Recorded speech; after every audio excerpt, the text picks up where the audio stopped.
Hey, what's up guys? Tim here. Doing another tutorial today, and we're not doing a bracelet, but we're doing a kind of paracord accessory, and this is the Rattlesnake paracord key fob.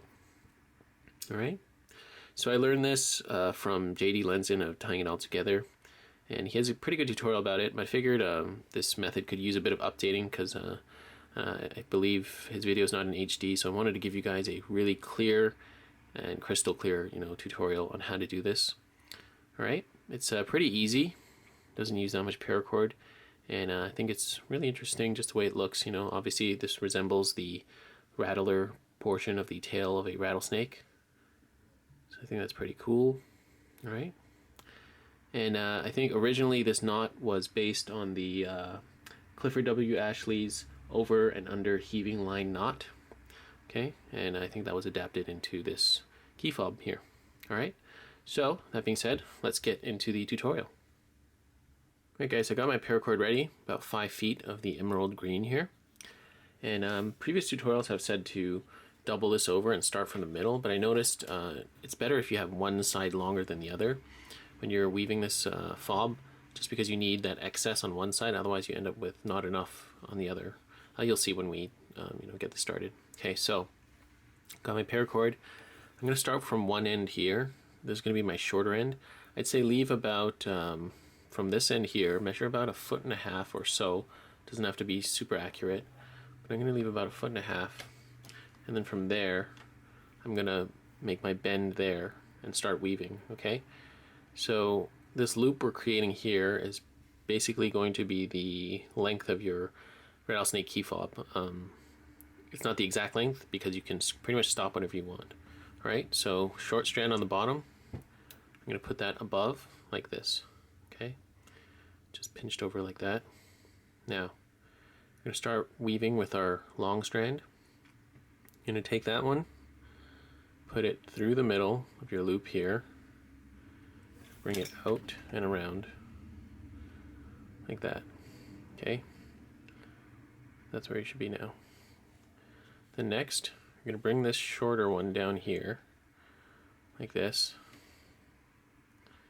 You're going to bring this long strand around and behind. I'm sorry, the beginning of this is a little finicky, but you'll get it. Okay, so long strand behind that one, like that, and then through the middle here. Okay, so this is where you should be right now. And this knot, you might want to try to keep it as tight as you can when you start out, just so that it doesn't unravel on you, okay? So that's what it should look like from the top where you are now. And then now we've got our loop down here, and continue. Take our long excess strand. We're going to bring that behind this one here, and pretty much back to where we started, up front here, okay? So this is where you should be right now. Alright, and then from there, remember it's always this strand that's on the bottom, we're going to bring that back and through to the front where we started and over again through the loop, okay? So if you kind of look at that from where we started, we did a loop around this center strand, one loop around, and then a loop around this strand on the outside, and then we went behind and did a loop around the strand on the left side, okay? So let's look at that one more time. Let's keep everything in focus for you. All right, okay, so loop around, strand on the right, through, behind, through your loop here, okay, and then loop around this one here, like that, and then back through here, between these two strands, and loop around the middle one again, like that, okay, so that now I'm back where I started again. See, that was the second kind of pass, right? So I'm kind of using my thumbs again to push everything up, keep it nice and tight. But as you can see, if you can imagine, it's just these 3 strands and the one longer strand. It's kind of interweaving all 3 of them. Okay, so let's just do that one more time. I know this one's a little confusing, but just try to stick with it. So again, strand over the right, like that, and then back through the middle there. Loop over this one, and then loop over the middle one. So I went through here, between these two, and then loop through the middle one, and pull all your excess through, like that. Okay? So that's pretty much the technique, the repeating technique. As you can see, our rattlesnake fob is starting to form. So you're just going to keep doing that as many times as you want until you get to the desired length. And you want to make sure you don't you leave a little bit at the end, because we have to tie our diamond knot to finish it off. All right? So just continue weaving from there, and I'll show you guys how to finish it off. Alright, so I've woven enough of my rattlesnake fob here. I did about 2 inches. You can make your fob lengthier if you wish. Okay, so now you want to finish here. Okay, I've got both my strands on the right side. I just did a loop around the middle strand, looking at this from the front, and this is where we're going to finish it. Okay, so now you see you're going to have to look at the top here. Right, and you see how there's this strand that goes across the middle here? That's the strand you're going to tug on, right? So as you can see, the top of the strand goes from here all the way down to here. Okay, that's this strand here. So you want to pull on this strand here to close off this loop while this this end piece you're working with is through there. So it kind of cinches it off. Okay, so I'm going to pull on that strand, and it's going to shorten this one. Okay, so I'm going to grab it. See here? I'm pulling on this top one here, and it's closing off the bottom. Okay, that's how we're going to finish. Okay, and you want to, of course, before you close it off completely, get any excess out, like that.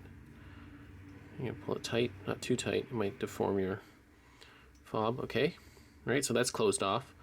Now, you've got all this excess up here, that's no problem.